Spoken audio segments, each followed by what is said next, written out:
Hi, I want to talk to you about why I think Malaysian public education has struggled to improve these last many decades. So I've been looking at this problem of education inequity for more than a decade, right? I've gone to schools, many schools, right? I've spoken to principals, I've spoken to teachers, I've met the students, I've tried to mentor the students, and this is what we think.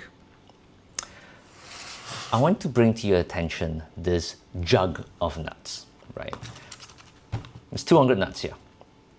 And out of these 200 nuts, let's take one out. Let's pretend this is a teacher. Now, each teacher in a well-enrolled public school in Malaysia handles 200 kids, right? So 5 classes of 40 children, right? And just imagine this, right? And from what we've seen in all these public schools we've visited, more than 80% of these kids are failing math. So out of 200 kids, 160 of them are screaming for attention, right? Teacher, please help me. But there's only one of this teacher. And imagine this, right? You're going to class, you're teaching math. Almost every single one of these kids has a question. They do, right? Whether they ask it or not is a separate question, but they have a question. But only one teacher. And so what happens is, right at the outset, we've given this teacher a completely impossible task. Impossible.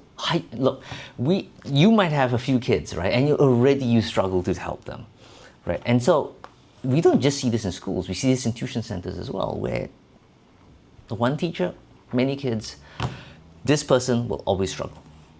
And because this teacher is so overwhelmed with the amount of need there is, she has no time, right? There's no time to help these students. There's no time to help herself.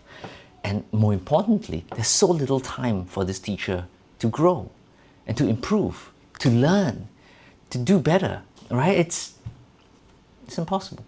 So one of the first things that we have to do, right, when it comes to talking about improving Malaysian public education is to improve this ratio, right? It cannot be 1 to 200 kids.